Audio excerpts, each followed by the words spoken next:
What if I told you a band got a multi-million-dollar lawsuit from Kmart for being too rock and roll? That their label Geffen Records sold 1 million copies of their debut album and then immediately shelved their follow-up because it wasn't grunge. And that it all centered around a lead singer, a chainsaw, and a can of gasoline. Here's how Jackyl got chained and sawed by the industry. Like, subscribe. Thank you. So this guy, Jesse James Dupree, he's from Georgia, and he decides to start a band. Now this isn't 1985 on the Sunset Strip. It's 1990. The music scene is about to be turned upside down. And Jesse's not interested in spandex, hairspray, or singing about love in an elevator. His band, which he forms with guitarist Jimmy Stiff, guitarist Jeff Worley, bassist Tom Bettini, and drummer Chris Worley, is called Jackyl. They're all about greasy, unfiltered, blue-collared, southern fried hard rock. Think AC/DC with a thicker Georgia accent and a much dumber, more glorious gimmick. Jesse's plan wasn't to get on MTV's Headbangers Ball and charm the coast. His plan was to conquer the heartland. His vision was simple: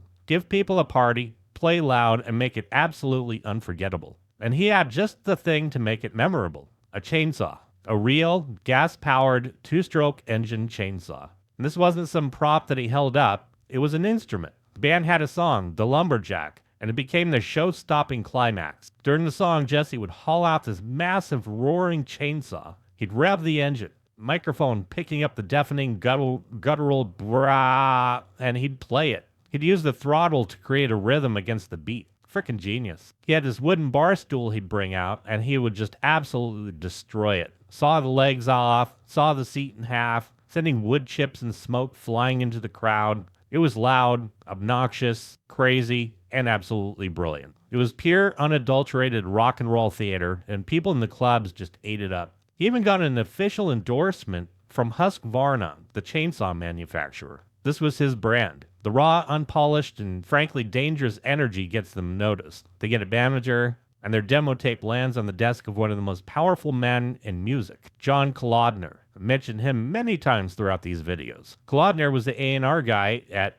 Geffen Records. This is the man famous for John Kolodner in the liner notes, the ultimate rock star polisher. He was the man behind Aerosmith's massive comeback, Whitesnake's 1987 album, and even behind Cher's rock era. He was a kingmaker who specialized in slick, radio-friendly mega hits. And in Jackyl, this unslick, unpolished, chainsaw-wielding redneck band from Georgia, he somehow saw the next big thing. In 1991, Geffen Records was the hottest label on the planet. They're the home of Guns N' Roses, the biggest, most dangerous band in the world. They're about to release Use Your Illusion 1 and 2. And Jackyl, with that street-level, authentic vibe, actually fit that pre-Nirvana Geffen model. They're the other kind of dangerous, so Geffen signs them. They go into the studio to record their debut, and the label pairs them with a hotshot young producer named Brendan O'Brien. This is the same Brendan O'Brien who would go on to become the defining producer of the 90s, producing Pearl Jam, Stone Temple Pilots' Core,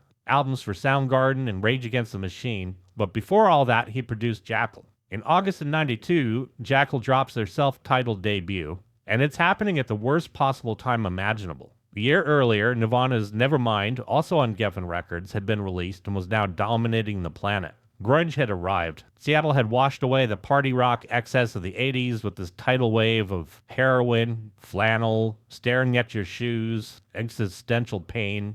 And here comes Jackyl, flying the flag for everything that was suddenly quote-unquote uncool. They had songs like Down on Me, I Stand Alone, and of course, The Lumberjack. They were the complete, unapologetic opposite of everything. The critics despised them. They called them simplistic, moronic, childish, redneck.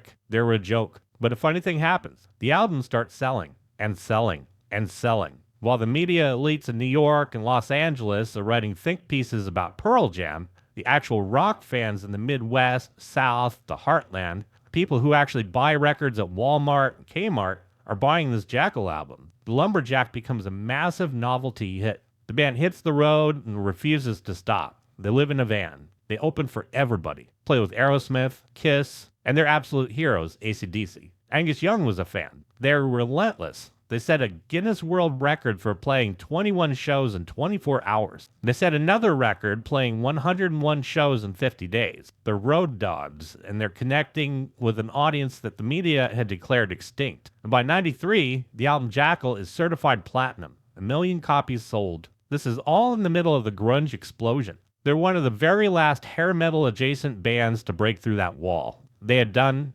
essentially what was the impossible. And this is where the trouble starts. The band's a massive success, but they're too real. They live their gimmick. And this leads to the infamous Kmart incident. In September 1993, the band's on tour, and they're booked for an in-store album signing. Not at some cool record store in Melrose, at a Kmart in Strongsville, Ohio. And this is their audience. And Jesse James Dupree decides to give the people of Strongsville a show that they will never ever forget. He doesn't just show up with a marker. He shows up with his Husqvarna chainsaw and a can of gas. And inside the Kmart, in the electronics department, right next to the microwaves and boom boxes, Jesse fires up the chainsaw. He revs the engine, filling the store with thick, blue, two-stroke smoke and that deafening roar. The people are loving it. They are cheering. Then he pours gasoline on the floor, right next to the checkout counters, pulls out a match threatening to light it, grabs a wooden stool from behind the counter, Kmart property, saws it to pieces right there on the linoleum floor. The store manager is having a conniption fit, complete mental breakdown, and he calls the police. The event's shut down. Jesse gets arrested and charged with disorderly conduct and criminal damage to property. Kmart is not amused. This is not some rock club, it's a family department store. So they hit Jesse and the band with a multi-million-dollar lawsuit. Reports claim it was for over $1 million, citing property damage, endangering customers supposedly, and who knows what else. And the band is seen as a corporate liability. And their label, Geffen Records, has to deal with the fallout. This is not the kind of press that Geffen wants in 1993. They are the label of serious artists now, or artistes, as they say. They have Nirvana, Beck, Sonic Youth. They don't have chainsaw-wielding maniacs terrorizing a Kmart. Or at least that's not what they want in their corporate portfolio. The lawsuit's eventually settled, but the damage is done. Jackyl has proven they are exactly who they say they are. Chaotic, unmanageable, and of course, dangerous. So after a year of relentless touring, the band is hot.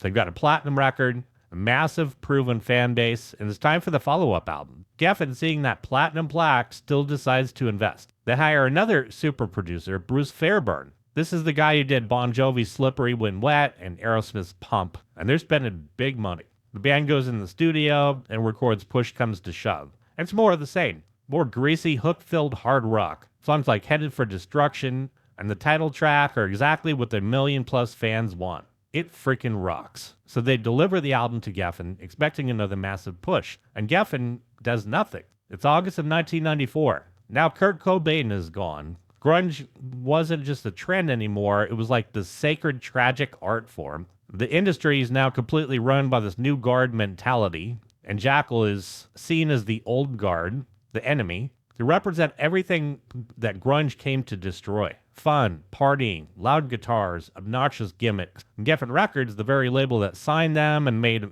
millions off of them, now see them as a complete and total embarrassment. They see them as the redneck cousins, and the label doesn't want them at the quote-unquote cool kids table. And so what do? Well, they just don't promote it. They do not promote Push Comes to Shove. It's released and dies instantly. It is shelved in all but the name. The album peaked at number 46 on the charts and then vanished. The band that just went platinum, that toured with AC/DC, can't get their label to return their calls. No radio support. The music video for Headed for Destruction is barely played, if at all. They're completely, totally, utterly buried. And the band, they're pissed. They did their job. They built the audience, sold 1 million records. The label turned their back on them, tossing them aside for a trend. They weren't fucking Nirvana, and Geffen held it against them. So Geffen then drops Jackyl. For any other band, this would be the end. A platinum debut, sophomore slump engineered by their own label, and a reputation for being chaotic liabilities. They should have disappeared. But Jesse James Dupree is not just a singer with a chainsaw, he's a businessman, and he's pissed. He decides that if the major labels won't have him, he doesn't need them. He doubles down on everything the critics hated, leans harder into the brand. He looks at his fan base, the bikers, the blue-collar workers, people who shop at Kmart and Wal-Mart, and decides to go straight for them. So what does he do? He starts his own record label, Mighty Loud, takes control of his own destiny. And his first move? Brilliant. He partners with Wal-Mart. While other bands are trying to get into trendy record stores, Jesse's making exclusive deals with the biggest retailer in the world, the place where his fans actually shop. In 1997, he releases the album Cut the Crap. It's sold as a Walmart exclusive for the first month. This kind of direct-to-consumer deal was unheard of in the 90s, and it worked. He doesn't care about the critics, doesn't give a crap about MTV. He cares about the audience, and his audience is still there. And then he pivots again. He sees the rise of reality TV and the whole biker culture boom, so he goes to Sturgis, South Dakota, for the legendary motorcycle rally. He finds a Full Throttle Saloon, the biggest biker bar in the world, and he partners with them. Jackyl becomes the house band of Sturgis. They play there every single year, their brand of outlaw rock becoming synonymous with the rally. And this relationship leads to the true TV reality show, Full Throttle Saloon. And who's the main character and executive producer? Jesse James Dupree. The show is a huge hit, running for 5 seasons, showcasing that wild, chaotic lifestyle that Jackyl had always represented. Jesse went well beyond just being in the show. He was actually producing it, profiting from the very culture that the music industry had rejected. At this point, Jesse has transcended being a musician into a straight brand, launching his own line of beer. Jesse James Dupree's America's Outlaw Beer, launches his own bourbon. He understands that Jackyl is actually a lifestyle. It's about being an outlaw, drinking, being loud. He took the redneck trash label the critics gave him and trademarked it, turned it into a multi-million-dollar empire. And the band, they never stopped. They're still together, mostly with the original lineup. They continue to tour relentlessly, playing to the same fans who bought that first record. They release albums on their own terms, through their own label. They prove that the Geffen betrayal was not an ending. It turned out to actually be a liberation. Geffen thought they were burying a band, but they just forced them to build their own kingdom, one that coastal elites could not touch, and one that Jesse James Dupree and his chainsaw are still ruling to this day. Smack that subscribe button. Smack the like button. Join the family. To my subs, you freaking rock. To my patrons, you freaking rock. Thank you for watching.